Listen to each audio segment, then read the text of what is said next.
Bueno, chicos, entonces, continuando con el temario de anatomía, vamos a hablar hoy de nervios craneales. Ok.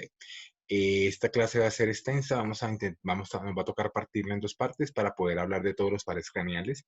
Es importante que ustedes este tema ya lo tocaron en anatomía.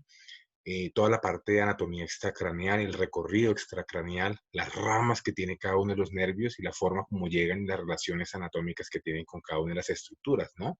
Entonces, eso pues no lo vamos a tocar porque saldría una clase supremamente larga y necesitamos solamente en neuroanatomía nos toca ver la anatomía interna, la intracraneal, ¿sí? Hacer mucho énfasis en las ramas, en los orígenes, corrijo, origen real y aparente, hacer énfasis en los núcleos y énfasis en las funciones, que es lo que nos interesa a nosotros como neuroanatomía. ¿Listo? Entonces, ¿cuáles son los pares craneales? Recordemos cuáles son. ¿Listo? Entonces, los escucho. Primer par craneal. Desconecte el micrófono ahora sí. Olfatorio. Olfatorio, ¿para qué sirve? Evidente. Función. Chicos. Para el olfato. Olfato. Por Dios, conteste. Segundo. Nervio óptico. El óptico. Visión. ¿Cierto? La visión. Ya nos complicamos un poquito. Tercero. Oculomotor. Movimientos oculares. ¿Qué tipo de movimientos oculares? Músculos inerva el nervio oculomotor. El elevador del párpado, el recto medial, recto superior, inferior, el músculo oblicuo, músculo ciliar y el constrictor. Del globo ocular, profe. Ok. Inerva dos tipos de músculos, los extraoculares y los intraoculares. Los músculos extraoculares los inerva casi todos excepto dos. O sea, inerva el recto superior, el recto inferior, el recto medial y el oblicuo inferior. ¿Ok? El recto lateral y el oblicuo superior son músculos inervados por otros nervios craneales. ¿Ok? Entonces, inerva casi todos los músculos extraoculares excepto el oblicuo superior y el recto lateral. ¿Ok? O sea, el músculo que manda el ojo hacia abajo y al centro, como mirando hacia la nariz, y el músculo que manda el ojo hacia afuera, el recto lateral. ¿Listo? Y también inerva dos músculos intraoculares, el músculo constrictor de la pupila y el músculo ciliar. El constrictor de la pupila, como lo dice, provoca miosis, o sea, cierra la pupila, la vuelve más chiquita, ¿sí? Y el músculo ciliar abomba el cristalino, lo relaja y lo abomba para aumentar y mejorar la visión cercana. ¿Listo? Esa acomodación, eso lo veremos Como acomodación. en la clase de visión. Sí, eso provoca la acomodación. ¿Listo? Que es como cuando ustedes están viendo de lejos y quieren ver lo que está cerca, ustedes no necesitan hacer nada. Ustedes sencillamente, con solamente pensarlos, inmediatamente su cristalino se abomba y ustedes cambian de foco, de una visión cercana a una visión lejana. ¿Listo? Ese proceso se llama acomodación y eso es por el músculo ciliar inervado por el tercer par craneal. Los músculos extraoculares son músculos estriados voluntarios y los músculos intraoculares son músculo liso involuntario. ¿Listo? Ambos son inervados por el tercer par craneal. Cuarto par craneal, ¿cuál es? Troclear. Patético o troclear. ¿Listo? ¿Qué inerva el troclear? Inerva el músculo oblicuo superior. Oblicuo dorsal, perdón. Oblicuo superior, que el que manda la mirada hacia abajo y hacia abducción. ¿Listo? Quinto par craneal. Trigémino. Funciones del nervio trigémino. Inerva exclusiva. Sensibilidad de la cara. Inerva los músculos de la masticación. Ok, sensibilidad de la cara, muchachos. Entonces empezamos a hablar como estudiantes de neuroanatomía. Recordemos, y ahora vamos a recordar nuevamente los tipos de aferencias y eferencias. Entonces, ¿qué tipo es un nervio? Me dicen que es sensibilidad, entonces sería una aferencia, es un nervio aferente, un nervio aferente general. ¿Qué significa general? Que recibe la información de tacto, presión, dolor y temperatura, todo lo que es exterocepción. ¿Listo? Entonces, es un nervio aferente general. ¿De dónde? De la piel y mucosas de la cara. ¿Ok? Y obviamente mucosa nasal, mucosa conjuntival y mucosa oral. ¿Qué otra función Profe, tiene? qué pena. ¿Me puede repetir lo de aferente general? Ahora lo vamos a recordar y va a quedar escrito en la diapositiva. ¿Listo? Vale, ¿Qué otra profe. función? Eferente general, o sea, motor voluntario de los músculos de la masticación. ¿Cuáles son esos músculos? Los maceteros, los dos pterigoideos, lateral y medial, ¿sí? El músculo temporal, que queda acá en esta región, y un músculo pequeño que es el vientre anterior del miloioideo. Esos son músculos inervados por el nervio trigémino. ¿No ¿Qué entraría otra también el músculo digástrico? El músculo digástrico, corrijo, es el vientre anterior del músculo digástrico, el que inerva el nervio trigémino. ¿Listo? Entonces son las dos funciones, una motora y una sensitiva. El nervio trigémino, vamos a ver cuando veamos, él es aparte de ser, tiene esas dos funciones, él conduce mucha inervación de otro tipo, proveniente de otros nervios craneales. Es un nervio que trabaja doble. Aparte de hacer su función, por medio de sus nervios, debido a que inerva todas las estructuras de la piel y las mucosas y las glándulas de toda la cara, con respecto a dolor, temperatura, tacto y presión, por esas mismas ramitas llegan ramas parasimpáticas, simpáticas, del gusto, ¿sí? Que llegan a, por ejemplo, la lengua, sin que el nervio encargado, que sería el facial, por ejemplo, no aprovecha esas ramitas del trigémino para mandarlas hacia allá. ¿Listo? Entonces también ayuda a distribuir inervación de otro tipo, de otros nervios craneales, pero obviamente por medio de ramas más que sea una propia función de él. ¿Esto para craneal cuál es? Abducens. El abducens. O motor ocular externo que inerva el recto lateral, el que mira más el ojo lateral hacia la parte externa. del ojo. Séptimo paracraneal. El Facial. facial. Facial. Facial. Función básica del facial. Movilidad de Facial. los músculos de la expresión de la cara. Músculos de la expresión facial. Primera función. Segunda función. Ayudar en el proceso salival. Generalíceme esa expresión, Sarney. Ayuda ¿Está relacionado lo que con los son los gustos? procesos glandulares, tanto de lágrimas como salivares, y de la Ok. mucosa nasal. ¿Todas? ¿Todas las Es glándulas? la inervación autónoma, No, ¿no? profe, solo La inervación los dos autónoma tercios para todas las anteriores. Pero glándulas. estamos hablando de glándulas lacrimales, salivales menores y de la mucosa nasal. Ok, excepto la glándula parótida, que es una glándula salivar. Inerva todas las glándulas craneales, excepto la glándula parótida.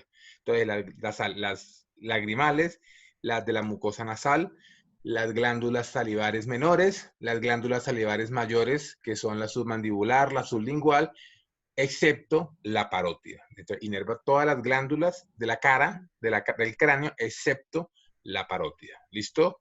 ¿Qué otra función? Entonces, movimientos de los músculos de la expresión facial, inervación glandular. ¿Qué otra función tienen, chicos?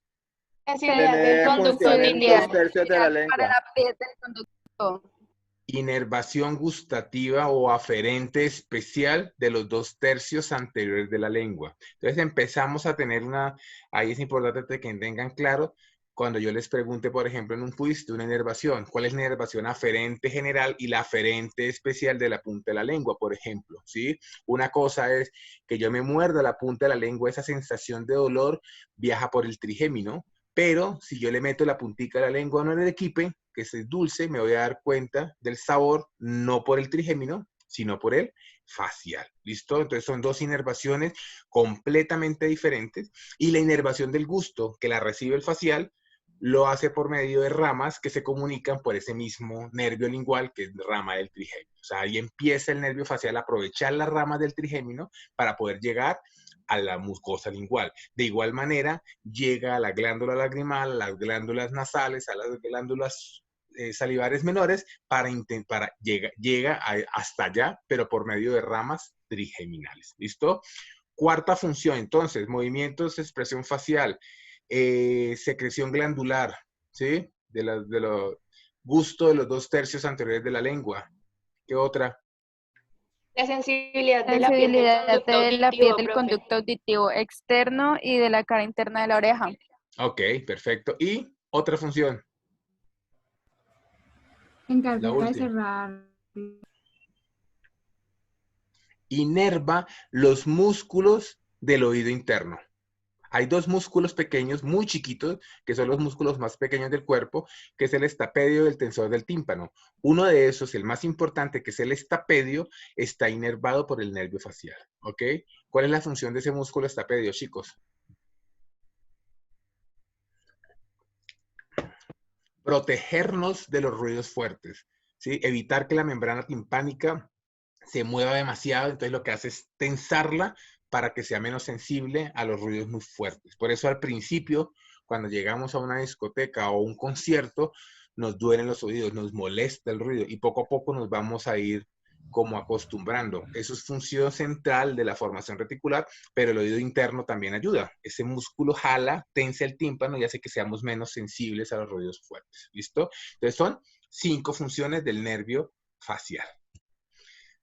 Octavo por craneal. Vestíbulo coclear. Su función. Equilibrio y audición. Equilibrio vestibular, coclear, audición. Noveno par craneal, nervio glosofaringeo. Glosofaringeo. Función del nervio glosofaringeo. Primera, Movilidad de los músculos estilofaringeo. solamente Lo que ayuda moverlos. a la deglución. No también mucho, tiene- el estilofaringeo no sirve para la deglución, chicos. ¿Para qué El sirve el estilofaringeo? glosofaringeo, nervio glosofaringeo. El No, por eso. glosofaringeo El- inerva un tercio posterior de la lengua. Pero ¿de qué tipo? Parasimpática. El gusto, aferencia especial, Ah, ok. el gusto del tercio posterior de la lengua, ¿listo? Donde está el sabor amargo. ¿Ok? El tercio posterior de la lengua es inervado, el gusto, la aferencia especial, por el glosofaringeo. Primera función. Segunda función, dijeron, inerva el músculo estilofaringeo. Efectivamente, un solo músculo de todos los de la garganta. ¿Para qué sirve ese músculo? Es el que ayuda a abrir la trompa de Eustaquio, porque queremos destapar los oídos. Ese músculo estilofaringeo es inervado por el glosofaringeo. El resto de músculos está inervado por el vago. ¿Ok? Laringe, Profe, ¿tú te refieres a lo paladar. mismo cuando dice que cierra la epiglotis? No, la epiglotis, el estilofaringeo no cierra la epiglotis. La epiglotis la cierran son los músculos intrínsecos de la laringe. Ah, ¿Ok? ok. El estilofaringeo se origina en la apófisis estiloide del mastoides y va a terminar en la cara cerca a la trompa de Eustaquio, donde termina la trompa faringotimpánica. Ahí, ese es un conducto que está cerrado por mucosa y el músculo llega y abre el hueco para liberar la presión. Cuando ustedes están en un avión, entonces les toca como siente el oído mucha presión, ayuda a liberar presión y eso lo hace el estilofaringeo. ¿Listo? Otra función, entonces llevamos 3. Estilofaringeo, músculo, Inervación gusto, autónoma de la glándula. inervación, o sea, una eferencia especial hacia la glándula parótida. ¿Listo? Otra función, Sensibilidad cutánea del oído externo. De las mucosas. de la mucosa, ¿de dónde? De orofaringe y laringe. Faringe posterior, ¿de acuerdo? Toda la faringe posterior y la laringe forma parte del nervio glosofaringeo. O sea, cuando a mí yo hablo mucho y me duele la garganta de tanto hablar y tengo irritadas las cuerdas vocales, el dolor es por el glosofaringeo. O sea, toda la sensibilidad de la garganta, del paladar posterior, faringe posterior, epiglotis y laringe de la mucosa laringea es glosofaringeo. O sea, el nervio glosofaringeo es eminentemente sensitivo, que tiene la función motora del estilofaringeo, pero sensitivo general en la mucosa de la garganta y faringe y laringe, sensitivo especial, gusto del tercio posterior de la lengua, ¿cierto? Y también hace una eferencia visceral. Él es el que recibe, como hablamos la vez pasada, la eferencia que proviene, la información que proviene de los cuerpos carotídeos. ¿Sí? El cuerpo carotídeo, el que se encuentra sensando los niveles de oxígeno y de dióxido de carbono en la bifurcación de las dos carótidas. Ahí se encuentra el cuerpo carotídeo, son neuronas que se encuentran ahí y reciben, sensan esos cambios y los mandan por medio del nervio glosofaringeo y el tallo cerebral. ¿Listo? Entonces ahí tienen 4 funciones. 3 sensitivas, sensitiva general, sensitiva especial y sensitiva general, visceral, y una motora, hay como un hito nomás, un músculo que inerva, que es el estilofaringeo. ¿Listo? ¿Ok? Nervio vago. ¿Qué Profe, funciones una tiene? preguntita. Profe, Señor. profe, es que en una información que tengo yo aquí me habla sobre la información del cuerpo y seno carotídeo también en el nervio glosofaringeo, pero no sé cómo No sé en qué aspecto. El cuerpo, con lo que acabo de explicar, el cuerpo carotídeo es una estructura nerviosa que se encuentra, un ganglio que se encuentra en la unión, en la bifurcación de los seno carotídeos, de dos carótidas, en el seno carotídeo, ¿sí? El seno carotídeo recibe también inervación, inerva la presión con la que va la sangre a ese nivel, y el cuerpo carotídeo, que es un ganglio neuronal que se encuentra en la bifurcación de las dos carótidas, sensa la cantidad de la concentración de oxígeno y dióxido de carbono en la sangre. ¿Listo? Esa información se va por el nervio glosofaringeo y llega. O sea, el nervio glosofaringeo ayuda a transmitir la información visceral, porque eso es visceral, es una información, una aferencia visceral de toda esa información de presión arterial y de concentración de oxígeno y dióxido de carbono, o sea, qué tan bien estamos oxigenados para hacer las modificaciones. Recuerden que el nervio glosofaringeo va a llegar al núcleo del tracto solitario y cerca del núcleo del tracto solitario están los núcleos de la formación reticular encargados de la respiración espontánea. ¿Listo? Entonces, eso llega allá por medio del nervio glosofaringeo. Nervio vago, principal función, la que todos conocen, ¿sí? La parasimpática de todo el tracto digestivo, el tracto respiratorio y el músculo estriado del corazón. ¿Listo? Inerva todos los músculos lisos y todas las glándulas asociadas hasta la mitad proximal del colon transverso. ¿Listo? Desde ahí para allá, todo eso es vago, toda esa inervación. Entonces, movimiento, peristaltismo intestinal, secreción hepática, secreción duodenal, secreción pancreática, secreción biliar, secreción de las glándulas del colon, de las glándulas cólicas que se encuentran en el tercio proximal en la mitad proximal del colon. Todo eso es inervado por el glosofaringeo. ¿Listo? ¿Ok? Las vísceras pélvicas, útero, ovarios, próstata son inervadas por otra cosa. ¿Listo? Hasta allá no llega el nervio vago. ¿Listo? Esa es la principal función. ¿Qué otra función tiene? Entonces, parasimpática de todo el tracto músculo liso toracoabdominal. La de sensibilidad visceral. Ya, esa misma, ahí va, ahí va, ahí va, ahí va. Okay. Digamos que ahí va. ¿Listo? ¿Qué más?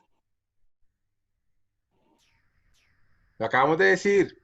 Inervación me mueve todos los músculos del paladar, de la faringe y de la laringe. Los constrictores de la faringe, ¿sí? Gracias al nervio vago podemos hablar y comer al mismo tiempo. Podemos hablar inclusive porque es el que mueve el aritenoideo, los músculos vocales como tal. Todos los músculos de la laringe son movidos por el vago. Recuerden que son inervados por una rama que es el nervio laringeo recurrente, que es rama del vago. O sea, el vago es el que inerva motora toda la faringe, todo el paladar y todo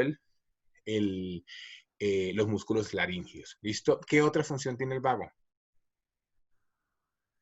La sensibilidad del pabellón auricular, profe. Parte del pabellón auricular, también ahí está metido el nervio vago. ¿Listo? El 11avo, accesorio, que es el nervio básico, motor meramente, del esternocleidomastoideo y del trapecio. ¿Listo? Y 12avo paracraneal, el hipogloso, que me va a inervar todos los músculos intrínsecos de la lengua. Señor. ¿El núcleo ambiguo era sensitivo también para el nervio accesorio? El núcleo ambiguo es motor. Perdón. Okay, motor. El núcleo del tracto solitario es el sensitivo. Él recibe todo lo que tiene que ver con sensibilidad proveniente de vísceras, proveniente de gusto, proveniente de la sensibilidad general, de la sensibilidad como tal. ¿Listo? Eso lo vamos a ver ahora más. A continuación vamos a explicarlo un poquito mejor. ¿Ok? Entonces son 12 pares craneales. Mentira, son 13. Está el nervio terminal o el nervio vomeronasal. ¿Ok? Entonces, por favor, vamos a leer al respecto, ¿listo? Porque ese temita, ¿qué es el nervio vomeronasal? ¿Qué es el nervio terminal? Va a salir en el próximo quiz, pero ustedes lo tienen que buscar, ¿listo? Es algo súper cortico, pero tienen que saber qué es, para qué sirve, si existe o no, porque es la eterna discusión entre los neurólogos clínicos y los de neurología, los neurociencias básicas. ¿Por qué? Porque no se aceptan. El clínico no acepta que existe un nervio vestigial, un nervio que ya en teoría casi no está desarrollado, pero que sí fue muy útil en la vida embrionaria y en la vida inmediatamente postnatal. ¿Listo? Pero existe, ¿sí? Y está descrito y anatómicamente está descrito. ¿Por qué nervio craneal 0 y no nervio craneal 13? porque era más fácil colocarlo al principio y porque su origen es más medial y más superior, más craneal que el nervio olfatorio. ¿Listo? Entonces, por eso tiene que colocarse arriba y no colocarse al final. ¿Listo? Entonces, eso tienen que leerlo como parte del trabajo en casa para evaluación en el próximo quiz. ¿Listo? Entonces, saber qué es el nervio terminal, para qué sirve o para qué sirvió, listo, las estructuras asociadas y todo lo relacionado con el nervio. No es mucho, pero hay que leer. ¿Listo? Bueno, entonces, como les venía comentando, los nervios craneales son, en algún momento les comenté, son los taxones de las neuronas que salen provenientes del tallo cerebral. Y se le conoce como nervio craneal a todo aquel que atraviese un foramen del cráneo, ya sea entrando o saliendo, y que inervan estructuras craneofaciales. ¿Listo? Esa es la definición para un nervio craneal. La excepción sería el nervio vago, que se extiende, sale del cráneo por un orificio del cráneo y va a inervar todo el tracto respiratorio y todo el tracto gastrointestinal. ¿Listo? Es la única excepción. De resto, todo se localiza en región craneofacial. ¿Listo? Existen unos nervios exclusivamente sensitivos o exclusivamente aferentes. El olfatorio, el óptico y el vestíbulo coclear. El primero, el segundo y el octavo son nervios exclusivamente eferentes, exclusivamente sensitivos. ¿Listo? Por el contrario, también tenemos nervios exclusivamente motores. Los tres oculomotores, el tercero, el cuarto y el sexto, el nervio accesorio y el nervio hipogloso. ¿Listo? O sea, el tercero, cuarto, sexto, el onceavo y el doceavo par craneal son nervios exclusivamente motores o exclusivamente eferentes. El resto, el trigémino, el facial, glosofaringio y vago son nervios mixtos. Tienen componente eferente y componente aferente. ¿Listo? Ahora vamos a desmenuzar las funciones para que ustedes entiendan cuando hablamos y volvemos a repasar esos términos que habíamos hablado en la primera clase. ¿Listo? Entonces, hay algo que se llama una aferencia somática general. ¿A qué hace una aferencia somática? Todo lo que percibo por fuera en lo que son piel y mucosas. Entonces, a mí la mucosa, yo siento que me están tocando la piel, siento que me la están pellizcando o siento dolor. Estas tres sensaciones son exterocepción, ¿sí? Igual en la mucosa de la nariz, mucosa de la boca, mucosa de los ojos, la conjuntiva, ¿ok? Eso es exterocepción. Y la propiocepción de los músculos craneofaciales. Obviamente yo necesito saber cómo está estirado mi músculo macetero para saber si la boca está abierta o cerrada y para poder coordinar los movimientos, ¿listo? Entonces toda esa inervación motora la recibe por medio de una aferencia somática general, ¿listo? Entonces, la sensibilidad de la cara, de la mucosa oral, de la mucosa conjuntival y de los 2/3 anteriores de la lengua, sensibilidad general, somática general, aferencia somática general, es de nervio trigémino. ¿Listo? La sensibilidad de la mucosa faríngea es del nervio glosofaringio.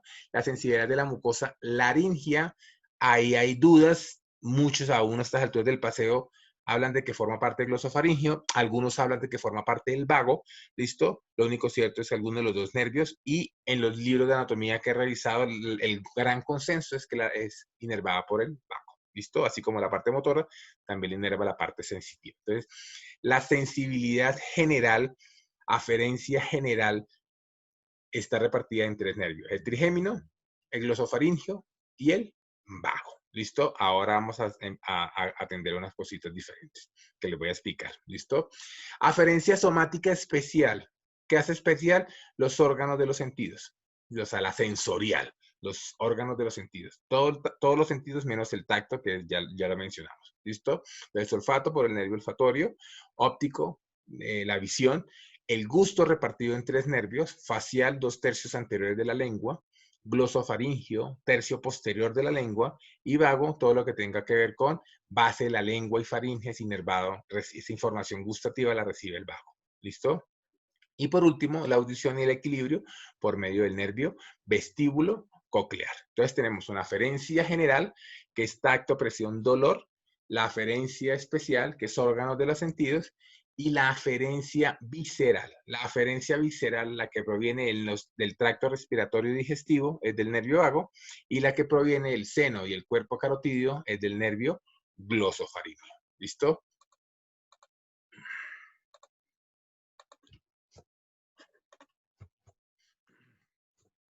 Entonces, tres tipos de aferencia. General, tacto, presión, dolor y temperatura. Especial, órganos de los sentidos, excepto tacto, obviamente porque ya está en aferencia general. Y autonómica o visceral, que es la que proviene la dolor y toda la información que proviene de los órganos de músculo liso, de las mucosas del tracto digestivo y el tracto respiratorio. ¿Listo? Y también la del seno carotídeo y la del cuerpo carotídeo. Las eferencias son dos: músculo estriado esquelético y músculo liso. Músculo estriado esquelético está repartida dependiendo, es la más compleja, ¿sí? Los oculomotores, pues obviamente los músculos que mueven los ojos están inervados por tres nervios: tercero, cuarto y sexto. Oculomotor, troclear y abduces. Músculo de la masticación, trigémino. Los 5 músculos que mencioné anteriormente son inervados por el trigémino. Expresión facial y oído medio, nervio facial. Estilofaringio, único músculo inervado por el glosofaringio. Todos los demás músculos de la faringe y la laringe por el nervio vago. Esternocleidomastoideo y trapecio por el accesorio. Y los intrínsecos de la lengua por el nervio hipogloso. Entonces, toda esa es eferencia general. O sea, músculo estriado esquelético, músculo voluntario. Y finalmente, la eferencia visceral, que es la que va a llegar al músculo liso y a las glándulas. ¿Listo? Los músculos intrínsecos del ojo, los músculos internos del ojo, que es el constrictor del iris y el ciliar, son inervados por el oculomotor. Las glándulas lagrimales, las salivares menores y de la mucosa nasal por el nervio facial. La glándula parótida por el glosofaringio y el músculo cardíaco, el tracto respiratorio y el tracto digestivo por el nervio vago. ¿Listo? Entonces tenemos 3 tipos de aferencias y 2 tipos de eferencia. Aferencia sensitiva general, dolor, tacto, presión y temperatura de piel y mucosas. Sensibilidad especial, órganos de los sentidos. Eferencia visceral, toda la información proveniente de las vísceras o proveniente del seno carotídeo y el cuerpo carotídeo. 2 eferencias: una eferencia general, músculo estriado esquelético, repartida en todo lo que acabamos de mencionar, y la eferencia visceral, todo lo que es glándulas y músculo liso. ¿Ok? Ya habíamos hablado de estos 2 conceptos que vamos a empezar a retomar. ¿Listo? Entonces tenemos el término origen aparente. El origen aparente es el lugar donde yo veo en el tallo cerebral, la superficie del tallo cerebral, donde sale el nervio craneal correspondiente. ¿Listo? Por lo general es una localización específica, muy específica. ¿Okay? A pesar de que tenga un origen extenso en el tallo cerebral, sale por un solo punto del tallo cerebral. Eso es origen aparente. ¿Listo? Ese origen aparente se describe en todos los nervios craneales, excepto en 2. ¿Sí? En el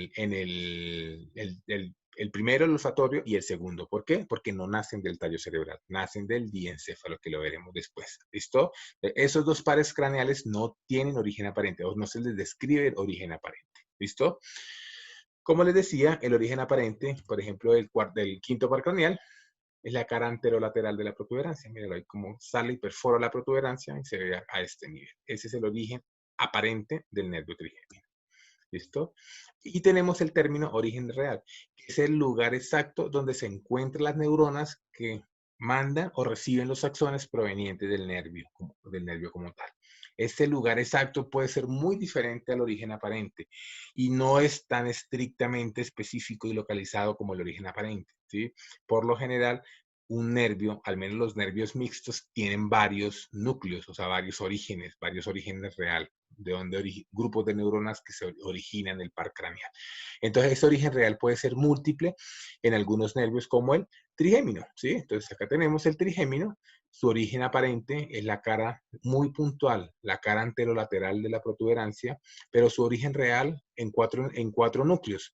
Un núcleo motor principal, que es el que inerva los músculos de la masticación, y un gran núcleo sensitivo que se divide en 3 partes: el núcleo mesencefálico, el núcleo sensitivo principal y el núcleo espinal. Miren que en esta gráfica es bonita porque vemos que ese núcleo espinal se continúa con la sustancia gelatinosa, que es la encargada del dolor y la temperatura de la médula espinal. ¿Listo? Entonces es un mismo núcleo que se encuentra en las 3 partes del tallo cerebral. ¿Sí?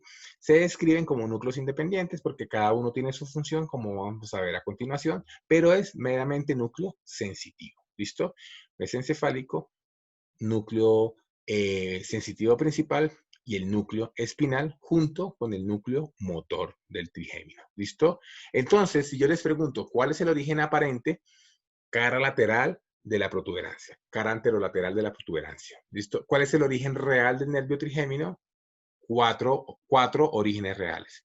Núcleo motor, núcleo sensitivo principal, núcleo mesencefálico y núcleo espinal. ¿Listo? Entonces, esa es la forma como se tiene que describir tanto el origen real como el origen aparente de los nervios craneales.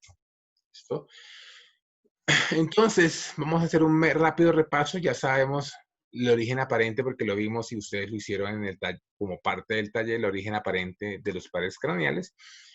Nervios del bulbo, que salen del bulbo, en el surco entre las pirámides y las olivas. Acá tenemos las pirámides y las olivas, tenemos el surco por el que sale el nervio hipogloso, el 12º par craneal. Tenemos el surco retroolivar que está detrás de las olivas, donde salen de arriba hacia abajo, de craneal a caudal, salen el glosofaringio, el vago y el accesorio. 9º, 10º, 11 y el hipogloso adelante, 12. ¿Ok? En el surco bulbo protuberancial de medial a lateral, 6º, abducen, 7º, facial y 8º, vestíbulo coclear. ¿Ok? 5º, es un nervio protuberancial, sale de la cara anterior y la anterolateral de la protuberancia. 3º y 4º nacen del mesencéfalo, uno adelante, de la fosa interpeduncular, y otro en la cara posterior del mesencéfalo. ¿Listo? Esos son los orígenes aparentes de los pares craneales. Casi todos son vulvares, excepto 3, 3º, 4º y 5º, que son protuberancial y mesencefálico respectivamente. El origen real ya es mucho más complejo y esto es lo que vamos a extendernos en toda nuestra exposición en el día de hoy, ¿sí? Entonces tenemos una cantidad de núcleos que forman parte del origen real de los nervios craneales a nivel vulvar, ¿sí? Tenemos el núcleo ambiguo, que es motor, es el origen real, parte del origen real del 9º, del 10º y el 11, o sea, toda la parte motora de esos músculos. El núcleo del tracto solitario es sensitivo para también 9º, 10º y 11. El núcleo motor propio del 12º, que es el hipogloso. El núcleo espinal, recuerden la parte sensitiva que se prolonga por el bulbo del 5º par craneal. Y los núcleos cocleares y vestibulares, que aunque es un solo nervio, tiene una cantidad de núcleos que conforman ese nervio. ¿Listo? Les en cuenta entonces cómo se complica un poco y cómo se extiende más. O sea, hay más orígenes reales que el origen aparente, que es único. ¿Listo? En la protuberancia vemos nuevamente el trigémino. El nervio trigémino tiene dos núcleos a nivel protuberancial, el sensitivo principal y el motor. Tenemos un núcleo motor del 7º par, que es el del facial, y los núcleos salivatorios, que no los hemos visto, pero los vamos a mencionar, y el núcleo motor del 6º par. ¿Listo? Entonces, todos esos nervios, todos esos núcleos conforman el origen aparente, y mire que se complican un poco más, porque el 6º, por ejemplo, tiene como 4 orígenes aparentes. Orígenes reales, corrijo. Y del mesencéfalo tenemos 4. El núcleo motor del 3º, el núcleo parasimpático del 3º, el núcleo del 4º y el núcleo mesencefálico del 5º. ¿Ok? Entonces, esto es para que entiendan la diferencia entre origen real y origen aparente. ¿Sí? Es más complejo. Hay que mencionar todos los núcleos de cada uno de los nervios craneales.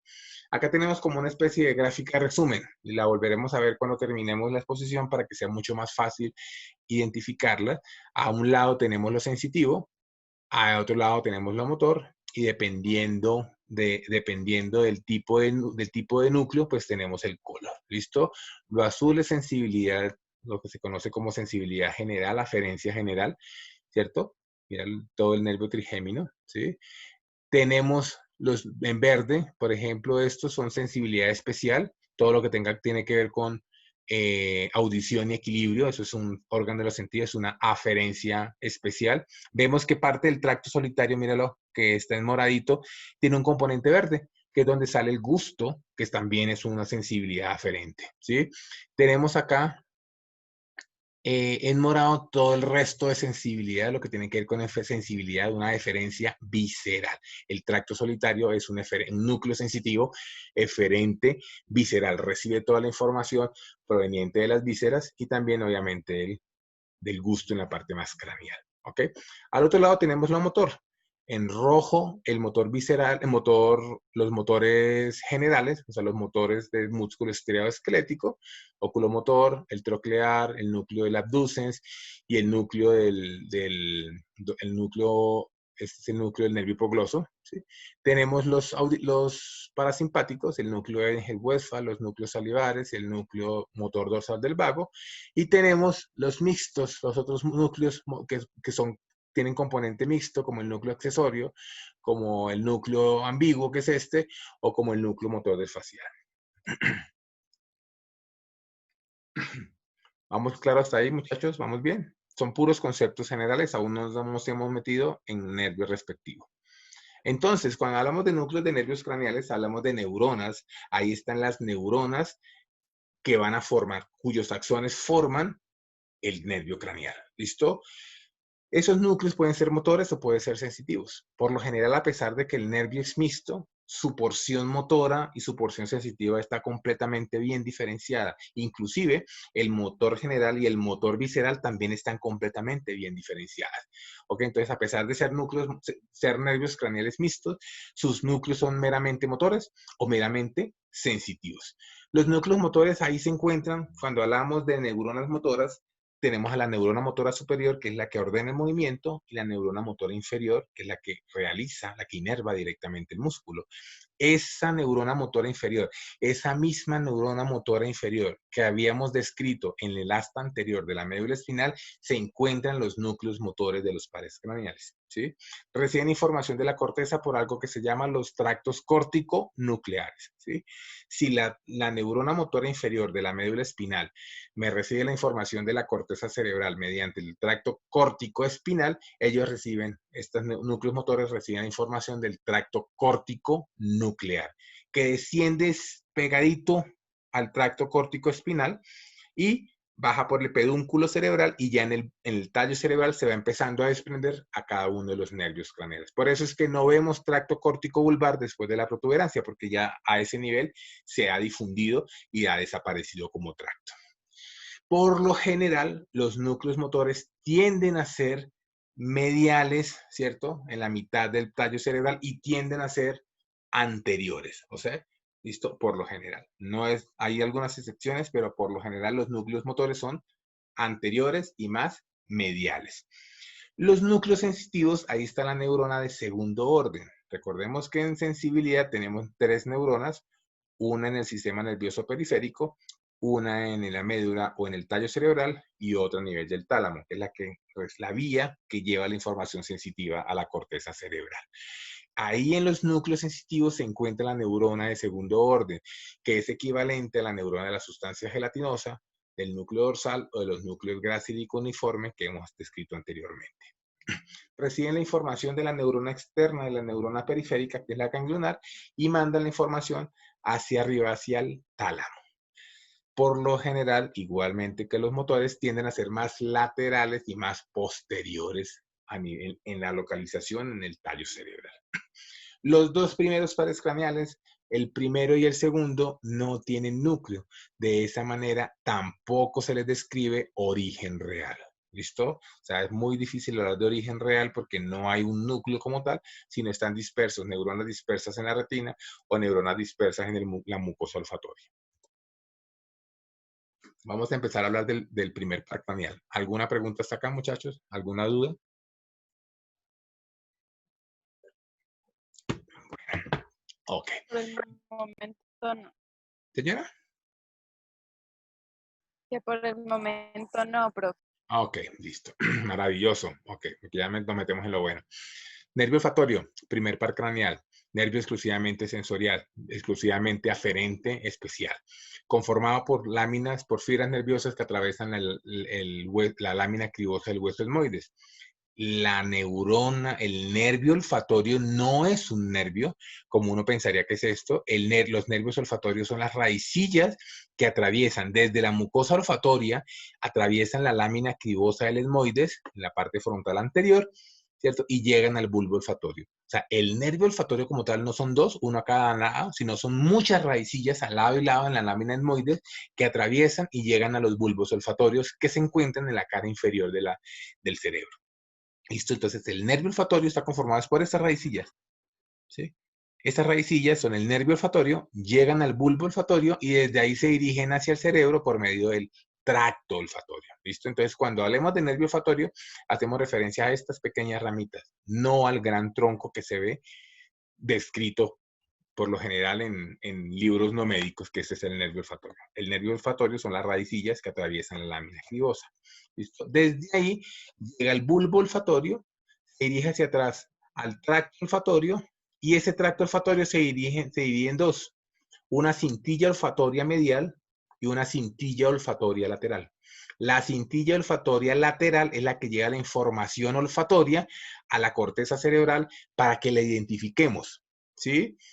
El olfato, yo huelo a flor, yo huelo a huevo podrido, me huele a café. Es determinar y localizar, de identificar el estímulo olfatorio, se va por la cintilla olfatoria lateral, o sea, la neocorteza.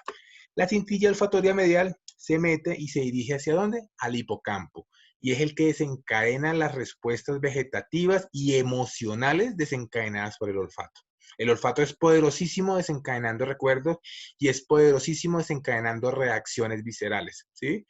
El olor a algo rico o algo que nos gusta nos hace salivar, ¿sí? Botamos saliva, empezamos a babear, porque nos preparamos para lo que nos vamos en teoría a comer. Entonces pasamos por la panadería, huele rico, ese olor, identificamos que es pan, se va para el estría olfatoria lateral, pero eso mismo nos desencadena la sensación, el hambre, uy, yo me quiero comer un pan, ¿sí? Empieza uno a salivar, inclusive si tiene hambre, empieza a contraerse el estómago y le duele uno el estómago del hambre. Entonces, ese estímulo, esa respuesta visceral va por ese lado, por la cintilla olfatoria medial, ¿sí?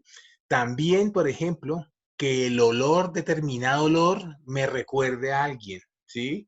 Y ahí es donde se mete algo que ustedes van a leer, que el nervio vomeronasal, que es lo que se conoce como las feromonas, que no son muy claras en los hombres, en los humanos como tal, pero sí está escrita, ¿sí? Por ejemplo, a veces nos cae mal una persona sin saberlo, sin haberla conocido. O sea, desde un principio la veo y me cae mal, ¿sí? No tendría por qué caerme mal.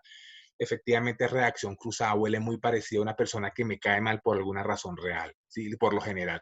O igual pasa con los olores, las personas que nos caen bien desde un principio. Cuando hay esa química es porque huele muy parecido a personas que realmente quiero, ¿sí? Entonces, esas emociones son desencadenadas se van por esa cintilla olfatoria medial.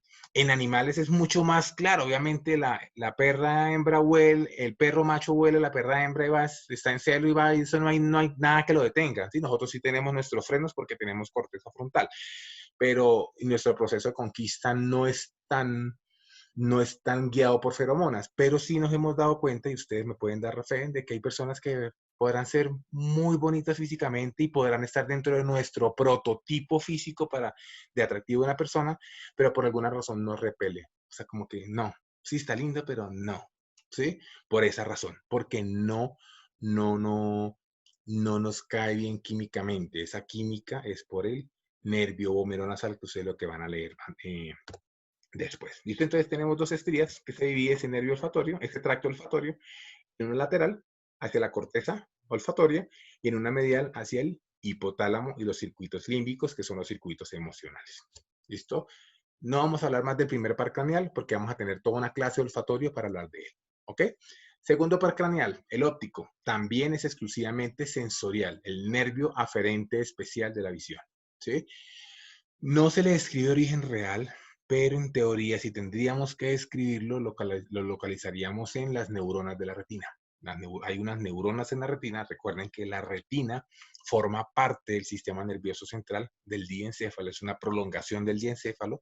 Esas neuronas son el origen real del nervio y sus axones van a formar el nervio óptico, que es el que sale del polo posterior del globo ocular, ¿sí? Entra al cráneo por el canal óptico y ahí llega y se unen los dos. Acá vemos la retina, el amarillo, que forma parte, la retina es nerviosa, es un tejido nervioso, forma parte del sistema nervioso. Llega, esas axones, las neuronas que están acá, forman el nervio óptico y sale detrás del globo ocular, entra al canal óptico de la órbita, se continúa por el interior del seno cavernoso y llega cuando va a llegar en la cara inferior del diencéfalo, ahí se une formando esta estructura que es el quiasma. El quiasma óptico es la unión de los nervios olfatorios, de los nervios ópticos. ¿Para qué se unen? Para entrecruzar información, para asegurar los campos visuales. Eso lo veremos con mayor claridad cuando hablamos de visión, que tenemos 2 clases para hablar de ello. ¿Listo? Desde el quiasma óptico se salen unas cintillas o unos tractos ópticos, ¿sí? Entonces tenemos nervio óptico, se entrecruzan en el quiasma, de ahí salen los tractos o cintillas ópticas y van a llegar al tálamo, a una estructura, un núcleo del tálamo que se llama el cuerpo geniculado lateral. Y desde ahí van a formar la radiación óptica, que son axones que van a llegar a la corteza calcarina, que es la corteza visual. ¿Listo? Entonces, todo este es el recorrido de las vías visuales. Y ese recorrido es bastante más complejo de lo que estamos mostrando acá, pero que solamente quiero mostrar la parte básica del nervio óptico. ¿Listo? Entonces, origen real, retina, forma el nervio óptico, se entrecruzan en el quiasma, ahí lo que yo veo lateral sigue derecho, lo que yo veo en mis campos mediales se entrecruza para asegurar que una corteza, un cerebro, vea lo que yo veo la mitad para un lado y la otra corteza me vea, o sea, lo que hace es distribuirme la visión de esa manera. ¿Listo? Entonces, nervio ocular, nervio óptico, quiasma óptico, tracto o cintilla óptica, cuerpo geniculado lateral del tálamo, es un núcleo del tálamo, radiaciones ópticas, que son las axones que salen de esta neurona, que es la tercera neurona de la vía visual, y va a llegar a la corteza visual, que es en la región posterior. Acá vemos un poquito más complejas de lo que pensamos. Acá viene la información que proviene de este globo ocular. Mira que una va para un lado y la otra se va para el otro lado. O sea, hay un entrecruzamiento dependiendo del campo visual que yo estoy viendo, ¿sí? Desde que cruza el quiasma, puede tomar varias vías. O sigue derecho al cuerpo geniculado lateral y hace la vía hacia la corteza, que es la que nos ayuda a percibir lo que yo estoy viendo. Yo estoy viendo una luz, estoy viendo un color, estoy viendo algo, ¿sí? Identificar el estímulo es lo que sirve la corteza. Pero también esa información visual va a llegar al hipotálamo. El hipotálamo es que haya o no haya luz, eso va a llegar al hipotálamo y me va a ayudar a regular algo que se llama los ritmos circadianos, ¿sí? Entonces, por lo general, nuestro ciclo de dormir y estar despiertos está regulado por la cantidad de luz que haya, ¿sí? Entonces, nosotros acá ya más o menos en la noche nos da sueño porque ya no hay luz y nuestro hipotálamo está habituado a ese ciclo, ¿sí? Cuando cambiamos de uso horario y nos vamos para Australia, por ejemplo, se nos invierte por completo, la medianoche nosotros es la medianoche allá, entonces empieza y dura el hipotálamo unos 3 a 7 días acostumbrándose nuevamente al ciclo de luz y sueño, de luz y oscuridad, que está en la otra parte del mundo. ¿Listo? Esa información también es transportada por el nervio óptico, pasa al quiasma y llega directamente al hipotálamo. ¿También para qué sirve? Puede llegar a la región pretectal. ¿Sí? La región pretectal, recuerden que el tectum, techo de mesencéfalo, ahí se encuentran unas estructuras que son los núcleos de Edinger-Westphal al mesencéfalo. Ahí es donde se controla la dilatación o la constricción pupilar dependiendo de la cantidad de luz que haya. Si hay mucha luz, pues vamos a proteger el ojo y vamos a cerrar la pupila. Si hay poquita luz, estamos en la oscuridad, las pupilas se dilatan para que entre la mayor cantidad de luz posible y poder ver algo, ¿sí? Entonces, ese movimiento ocular deriva esa información, la manda el globo ocular por el nervio óptico, pero no llega al tálamo, llega directamente al mesencéfalo. También llega la información al colículo superior, que ya la habíamos mencionado anteriormente, que es integración visual, ¿sí?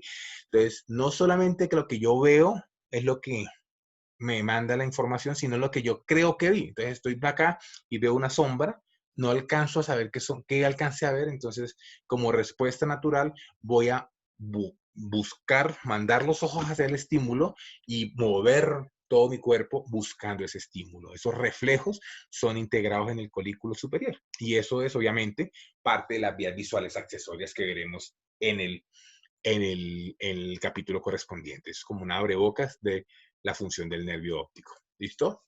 Muchachos, claro hasta ahí. Bueno, vamos a continuar con el tercer par craneal.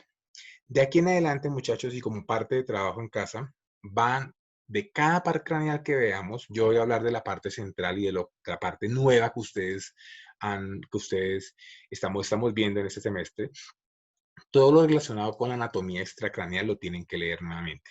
¿Listo? O sea, saber que el nervio oculomotor común, el tercer par craneal, sale de la fisura orbitaria superior del cráneo. O sea, tienen que volver a repasar agujeros craneales, ¿sí?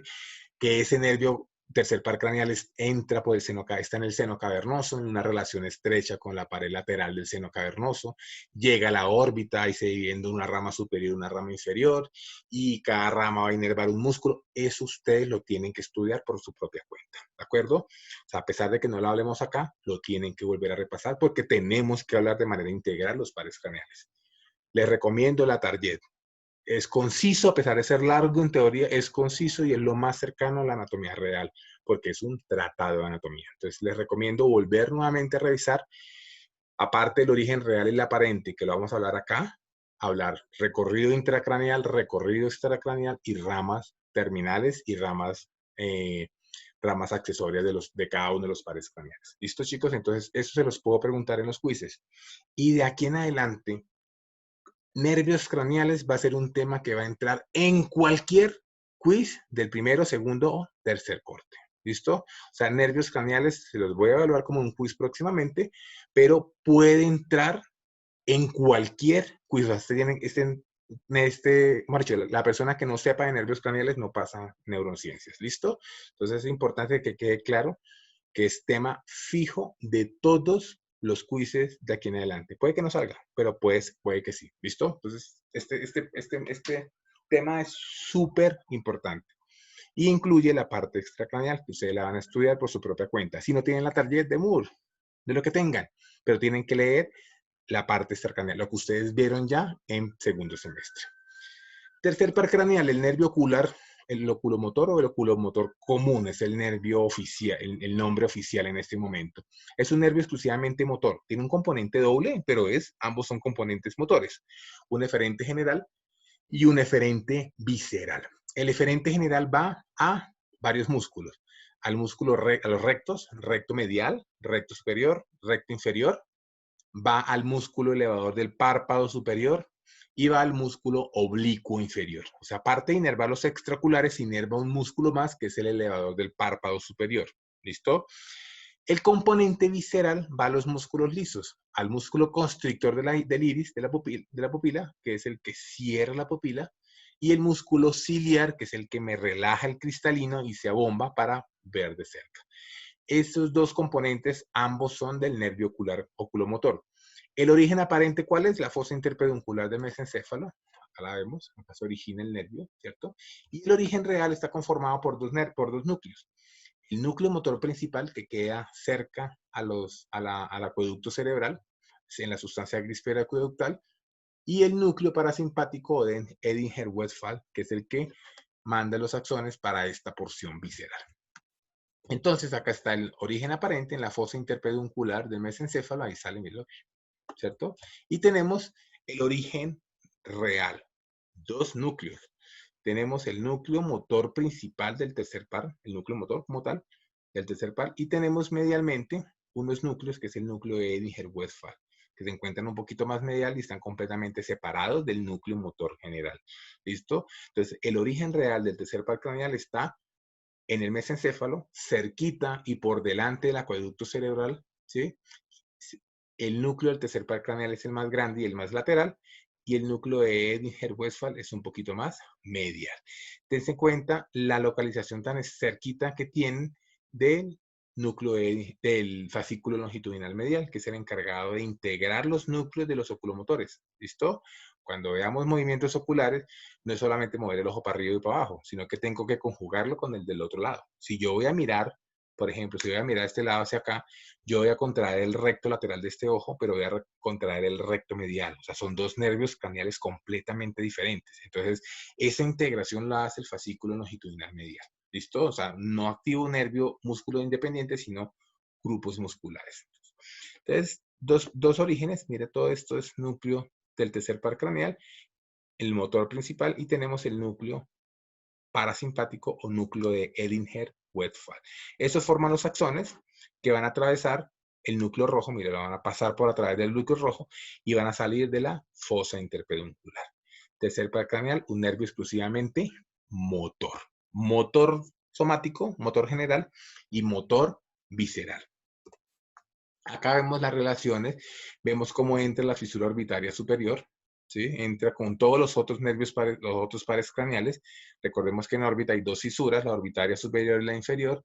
La inferior está sellada, por la superior entran todas las ramas del tercero, el cuarto, el sexto y la rama oftálmica del nervio trigémino, ¿cierto?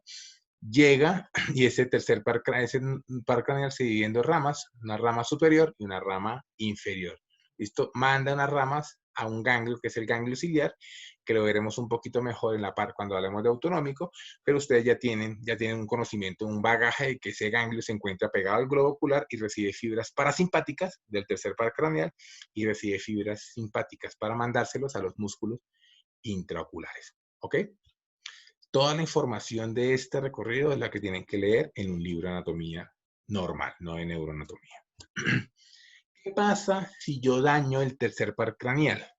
Como el tercer par craneal es el encargado de la elevación del párpado, inervar el párpado superior, pues va a haber algo que se llama ptosis o caída palpebral. ¿Sí? Entonces el ojito, el párpado se cierra, ¿cierto? Porque no hay músculo, el músculo elevador del párpado está debilitado. ¿Ok? Si yo levanto el ojo, porque tengo que levantarlo para poder ver, vemos que el ojo está hacia afuera. ¿Sí? O sea, está mandado hacia afuera. ¿Por qué está mandado hacia afuera?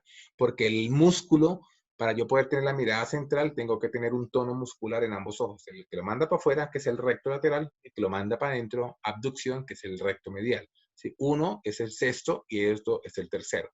Si yo rompo ese equilibrio y le quito fuerza, quito la fuerza hacia adentro, que es la que hace el recto medial inervado por el tercer par craneal, pues el ojo se va a tender a ir hacia afuera, a hacer exotropia. ¿Listo? O sea, el ojito está desviado. Miren cómo está desviado hacia afuera. ¿Sí? Y aparte de eso, y de igual manera, para yo mantener las pupilas a un mismo tamaño, pues tengo que tener un tono entre el simpático y el parasimpático para mantener la pupila relativamente simétrica. Si en uno de los dos ojos no hay el componente parasimpático, o sea, el que cierra el ojo, la pupila va a estar dilatada. ¿Listo? O sea, va a estar midriática. Entonces, si yo tengo el tercer par dañado por alguna razón, tengo el párpado caído, tengo el ojo hacia afuera porque predomina el recto lateral que sí sirve y tengo dilatación pupilar o una asimetría, la pupila acá normal y esta está dilatada y el paciente me va a referir que ve doble. Por esa razón, pues porque hay una desalineación de los ojos y eso provoca que él vea doble. ¿Listo? Lo que se llama diplopía. Cuarto par craneal, el troclear, exclusivamente motor y es un nervio exclusivamente que inerva el músculo oblicuo superior. Este nervio tiene uno de los recorridos más largos y más ridículos del sistema nervioso central porque es un nervio súper largo, súper expuesto y llega pues a estar bastante expuesto a cualquier lesión, ¿sí? Pasa por detrás del mesencéfalo, cualquier aneurisma chiquito, cualquier cosa llega y lo comprime y lo puede lastimar, ¿sí? O sea, es un nervio con un recorrido intracraneal excesivamente largo con respecto a la función, va a inervar solamente un par craneal, ¿listo? Entonces, es importante que tengan en cuenta eso porque es un nervio muy afectado por cualquier cosa a nivel intracraneal. Su origen aparente, la cara posterior del mesencéfalo, mira, acá viene el patético del troclear, él da la vuelta, ¿cierto? Y se origina en la cara posterior. El mesencéfalo inmediatamente por debajo de los colículos inferiores, le da la vuelta al mesencéfalo y sale por la parte anterior. Por eso el recorrido tan largo del nervio craneal. ¿Listo? Solamente inerva el músculo oblicuo superior. Recuerden que el núcleo oblicuo superior es el que va a inervar, va a mandar el ojo hacia abajo, a pesar de ser oblicuo superior, manda el ojo hacia abajo, infraversión, y manda el ojo hacia adentro, hace abducción. Acá me equivoqué, es abducción, lo manda hacia adentro. ¿Ok? ¿Para qué? Por ejemplo, es un músculo súper importante en las personas, en los animales que somos bípedos para mirar a dónde estamos caminando. ¿Listo? Entonces, una falla en el nervio troclear limita la visión hacia abajo, ¿sí? No puede mover el ojo hacia abajo a mirar al piso y eso hace que se atropiece fácilmente. O sea, muy útil en los animales que caminamos en dos patas. Una pregunta. Señor. En los pacientes que tienen estrabismo y no precisamente que se haya ocasionado un trauma o un problema craneal, ¿qué daño ocasiona o dónde se ve el daño reflejado? El estrabismo como tal es el término general para hablar de algún defecto en los movimientos oculares, ¿listo? Y que el ojo está desviado. Entonces, el estrabismo puede ser de origen central o de origen periférico, ¿sí? Origen central, que tenga yo dañado el núcleo, tenga yo un daño en el núcleo, un daño en el nervio como tal. Entonces hay un signo claro. Yo veo, por ejemplo, como en el tercer par craneal, que el ojito se me va para afuera. Eso se llama exotropia, pero en general el paciente sufre de estrabismo, o sea, los ojos no están alineados, ¿ok? Sin embargo, el estrabismo también puede ser periférico. Me daña el músculo, o nací con un músculo más corto, un defecto de fábrica, un defecto genético, en la cual el niño, el bebé, nace con un problema y el músculo, por ejemplo, el más afectado es que el recto lateral es más largo de lo normal, ¿sí? Entonces el ojo se va para allá, ¿sí? O tiene un músculo más acortado, o por alguna razón se lastimó el músculo. Las fracturas, las frontales, pueden coger y pellizcar el oblicuo superior y lo jalan. Cuando cicatriza el hueso, lo lastiman y esas adherencias se pegan al hueso y eso hace que el músculo no funcione. Entonces hay un estrabismo, pero es de origen periférico, causado por una lesión muscular. Las personas que son hipotiroideas, que sufren de problemas de tiroides y no se manejan, el músculo, la grasa la grasa periocular aumenta la cantidad y comprime los músculos, los limita, no los deja mover bien. Y eso provoca un estrabismo, o sea, se limita el movimiento ocular, pero no es causada por un daño en el nervio. Entonces, el término estrabismo hace referencia a un desalineamiento en general. ¿Listo? ¿Me esperan un momento, muchachos, por favor?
Bueno, chicos, continúo, me tocó moverme de sitio.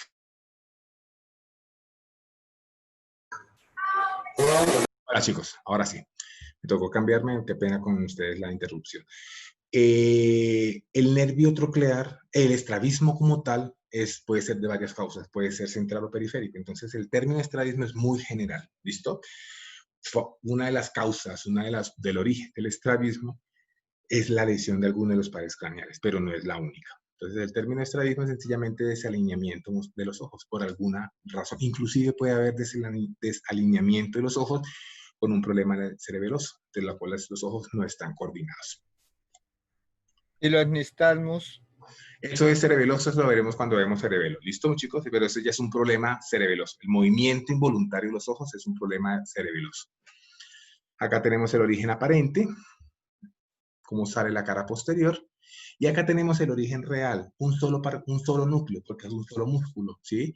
Ese núcleo es el núcleo motor del cuarto par, que se encuentra igual que el tercero, al frente del acueducto cerebral, pero a nivel de los colículos inferiores, un poquito más caudal, un poquito más hacia abajo. ¿Listo? Igualmente tenemos acá localizado el fascículo longitudinal medial, ahí pegadito al cuarto par, porque obviamente tiene una estrecha relación. ¿Qué pasa si se me la paraliza o si me lastimo el cuarto par craneal? Muy frecuente que eso pase. El ojo se va a intentar mandar hacia arriba, ¿ok? El oblicuo superior es uno de los principales, con el recto inferior, es uno de los principales músculos que mandan el ojo hacia abajo. ¿Listo? Entonces, al haber pérdida de la fuerza de uno de los que mandan el ojo para abajo, pues el ojo va a tender a subir. ¿Listo?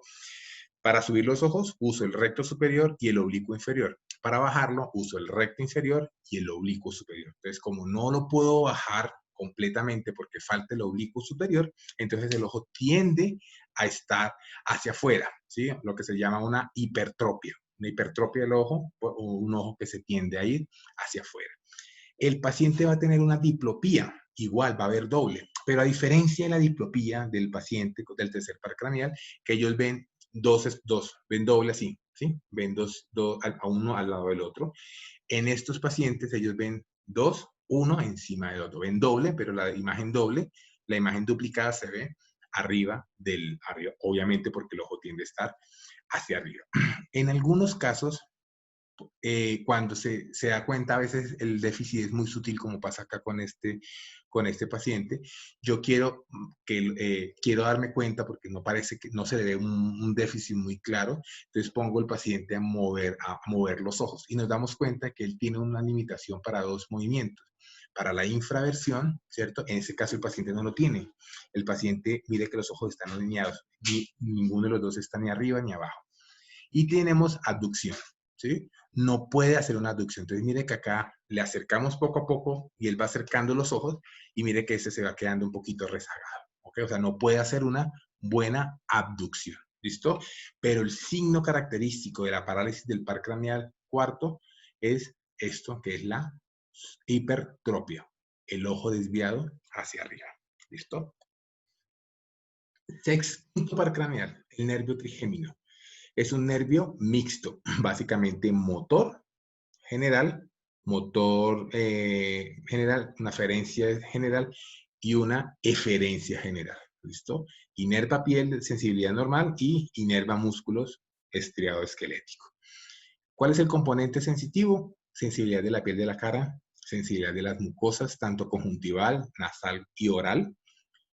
Y de otras estructuras craneofaciales como el globo ocular, el dolor proveniente del globo ocular y el dolor proveniente de las partes de las meninges, es por la parte anterior de las meninges, es por el nervio trigémino, ¿ok? El componente motor es mucho más extenso. Aparte de los músculos de la masticación, me va a inervar un músculo que es el tersón del tímpano, que es un músculo del oído interno. Uno lo inerva el facial, que es el estapedio. El tensor del tímpano me lo inerva el trigémino. El tensor del velo del paladar, el miloioideo y el vientre anterior del músculo digástrico también son músculos inervados por el trigémino. ¿Listo? Son pequeños músculos, tensor del velo del paladar, el miloioideo y el vientre anterior, que tienen un componente masticatorio accesorio. ¿Listo? Más que masticatorio, deglutorio. Ellos también ayudan a los movimientos necesarios para la masticación. Entonces, estos músculos son inervados por el trigémino. ¿Okay? Entonces, dos componentes, uno componente sensitivo y un componente motor. El origen aparente, cara anterior de la protuberancia, vemos acá, ¿sí? Y el origen real, ya lo hemos descrito anteriormente y lo vamos a repetir. Tenemos un origen motor, los músculos toda la parte muscular están en un solo núcleo, que es el núcleo motor del trigémino. ¿Dónde se encuentra? En la protuberancia. ¿En qué parte de la protuberancia? Acá, acá lo vemos. Acá, esto es bulbo, esto es mesencéfalo, esto es protuberancia. Vemos acá el núcleo motor principal, acá, el núcleo motor del quinto par. ¿Listo? En la protuberancia, ahí se encuentra. En la parte más medial. Recordemos que lo motor tiende a ser medial, tiende a estar pegado a la línea media y tiende a estar anterior, la parte más anterior del tallo cerebral. Entonces, el núcleo motor principal del trigémino, el núcleo motor del trigémino se encuentra en la protuberancia. Inmediatamente lateral a él se encuentra el complejo sensitivo mesencefálico. 3 núcleos en uno. Núcleo mesencefálico, núcleo sensitivo principal y núcleo espinal. Cada uno tiene su función. El núcleo sensitivo principal es tacto y presión. El mesencefálico es propiocepción y el espinal es dolor y temperatura. Son 3 componentes en un solo núcleo, ¿sí? En el mesencéfalo se llama núcleo mesencefálico, que se encuentra acá, se encuentra cerca de la sustancia gris periaqueductal, ¿cierto? En la protuberancia está al lado lateral del núcleo motor. Acá tenemos el núcleo sensitivo principal. Entonces, núcleo mesencefálico, núcleo sensitivo principal. El mesencefálico es propiocepción, el núcleo sensitivo principal es tacto y presión, y tenemos el núcleo espinal que lo vimos en todo el bulbo raquídeo. Recuerdan cuando pintamos el núcleo espinal, se encuentra en el bulbo raquídeo, en la parte más lateral, ¿sí? Esa porción es para el dolor y la temperatura. Entonces, volvemos a repasar 4 núcleos, 4 orígenes aparentes, 4 orígenes reales, uno medial en la protuberancia, motor, que es el motor, el núcleo sensitivo principal, lateral en la misma protuberancia, que es tacto y presión, un núcleo mesencefálico que se extiende hacia arriba, que es la porción que recibe la información propioceptiva de los músculos de la masticación, y una porción inferior vulvar que se llama núcleo espinal, que es el que recibe dolor y temperatura. ¿Listo? Entonces todo llega por el nervio, acá se ve, miren, todo llega por el nervio trigémino, ¿sí? Las 3 ramas, recuerden que tiene 3 ramas, eso ustedes lo tienen que leer, la rama oftálmica, la rama maxilar y la rama mandibular, cada una tiene una distribución específica, pero ellos se unen y forman un solo nervio, y ingresa ese complejo trigeminal, ¿sí? ¿Sí? Y dependiendo, si la información es propioceptiva, se va para arriba, si es tacto y presión, se queda en el sensitivo principal, o si es dolor y temperatura, se va hacia abajo el núcleo espinal. ¿Listo? ¿Ok? Acá vemos el componente motor del nervio trigémino. Ese se va exclusivo, mire, sale el núcleo motor, pero se va exclusivo por la rama mandibular, que es la rama que se dirige a los músculos de la masticación. ¿Listo? Entonces son 4 núcleos.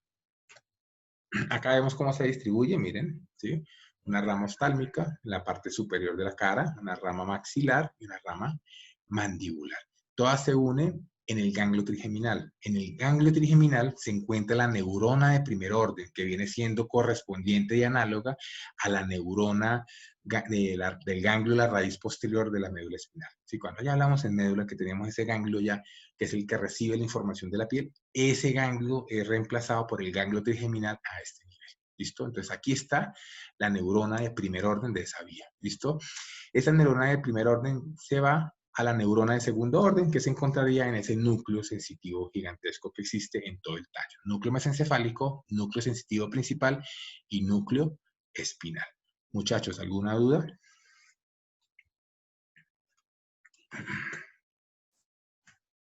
Acá vemos qué es lo que ustedes tienen que recordar, todas las ramas del trigémino, que son bastantes, ¿listo? Entonces, pero eso ustedes ya lo han visto, va a ser pan comido, ¿ok? Básicamente, ¿qué necesito que ustedes aprendan de esto? Las ramas, ¿qué ramas tienen para poder, cuando veamos otras cosas, poder hablar de las ramas linguales, las ramas que van a los diferentes ganglios, en fin, ¿listo? Entonces, este sistema, esta distribución, ustedes tienen que conocerla muy bien, ¿listo? Entonces, tarea para ustedes. Tenemos un componente sensitivo adicional, ¿sí? Ese componente sensitivo del trigémino en la parte del pabellón auricular y el conducto auditivo externo. Entonces, en esta diapositiva vemos que la parte superior del pabellón auricular y parte del tercio externo, el tercio lateral del conducto auditivo interno está inervado por el nervio trigémino. ¿Listo? Tenemos también un componente facial en el centro y la mitad del conducto auditivo externo, y tenemos un componente del vago en la parte más interna. ¿Listo? Es importante que, aunque todo esto son por nervios craneales diferentes, la información como tal, el nervio periférico, solamente lo manda, toda esta información, mejor dicho, va a terminar al núcleo espinal del nervio trigémino. Independientemente si viene por el facial o viene por el vago, la información de toda esta propioceptiva va al núcleo espinal. Por esa razón, en la próxima clase vamos a hablar de que el núcleo espinal forma parte de los núcleos de los pares craneales comunes, núcleos comunes para pares craneales. El núcleo espinal recibe todo lo que tenga que ver con sensibilidad termoalgésica de otras partes de la cara. Eso lo veremos despuesito. ¿Listo? Pero para ser específicos, las ramas trigeminales solamente van a inervar la porción superior del pabellón auricular y parte del tercio externo, el tercio superficial del conducto auditivo externo. ¿Ok? Sexto par craneal, el nervio abducen. También un nervio exclusivamente motor, va a inervar el músculo recto lateral. ¿Sí? Su origen aparente en el surco, en la parte más medial, la porción más, este es el surco bulboprotuberancial, la porción más medial, ahí sale el nervio abducens, ¿listo? También se conoce como motor ocular externo, pero es un nombre en desuso, ¿ok? El nervio abducens sale de la porción más medial, del segmento más medial, en el surco bulboprotuberancial. El origen real solamente es uno. Como es un nervio exclusivamente motor, solamente tiene uno, que es el núcleo motor, que se encuentra en la protuberancia. Recordemos que se encuentra acá, ¿sí? El sexto par se encuentra por debajo en la profundidad del colículo facial, ¿sí? Y está rodeado por fibras del séptimo par. Estas fibras del séptimo par son las que hacen la prominencia formando el núcleo facial, el colículo facial. Entonces, a diferencia, como uno llegara a pensar que el colículo facial en la cara posterior de la protuberancia es formado por el núcleo del nervio facial, no, es formado por el núcleo del sexto par del abducens envuelto por fibras del séptimo par del facial. Por eso se llama colículo facial. Pero el núcleo motor del facial, el que hace ese tubito, está un poquito más profundo a nivel de la protuberancia. Entonces acá tenemos el sexto par, mira, manda las fibras, atraviesan la protuberancia en todo su recorrido y salen en la parte más inferior en el surco bulbo protuberancial. ¿Listo? Parálisis del sexto par. Como no hay quien mande el ojo para afuera, pues el ojo se va a tender a ir hacia adentro, lo que se llama endotropia. Entonces, es la parálisis más fácilmente encontrable dentro de todos los estrabismos. Es más frecuente, pero tiende a ser congénita, ¿sí? Casi siempre es porque el recto lateral está excesivamente largo. Entonces, el ojito va creciendo y tiende a entrar hacia adentro. Pero uno de los síntomas de una parálisis del sexto par es la endotropia o el ojo mandado hacia adentro. Obviamente, el paciente va a tener limitación para mandar el ojo hacia afuera, ¿sí? Y va a tener visión doble, diplopía horizontal. O sea, va a haber doble uno al lado del otro. ¿Listo? Muchachos, ¿cómo vamos hasta acá? ¿Mucha información? ¿Todo bien, profe? Bueno, ok. Bueno, entonces vamos hasta ahí la clase de hoy. ¿Listo? Vamos a bajarlo hasta ahí porque es mucho lo que ustedes tienen que estudiar para esta clase, para completar esta clase. Básicamente la parte externa. Me preocupa mucho que se aprendan la parte trigeminal, que es la más compleja de todos los pares craneales. En la próxima clase continuamos con el resto de los pares craneales, hablando de los núcleos en común. Vamos a hablar del ambiguo, vamos a hablar del tracto solitario, vamos a hablar del núcleo espinal, para qué sirven cada uno y qué nervios, qué información reciben, y empezar a continuar la teoría de la parte central de estos nervios pares craneales. ¿Listo? Muchachos, ¿tienen alguna duda hasta acá? No, señor. Bueno. Entonces, les encargo, muchachos, que lean acerca del nervio terminal, del nervio craneal cero. Por favor, les encargo que lean la parte extracraneal de los pares craneales, al menos las que hemos visto hasta ahora. Este tema se evalúa el martes próximo a primera hora, a las 3 de la tarde. Igual como hemos hecho, estos 6 pares craneales los evaluamos en el martes. Y el martes arrancamos a hablar de los restos de pares craneales de los otros 12 y evaluaríamos el tema el miércoles a las 3 de la tarde. ¿Listo, chicos?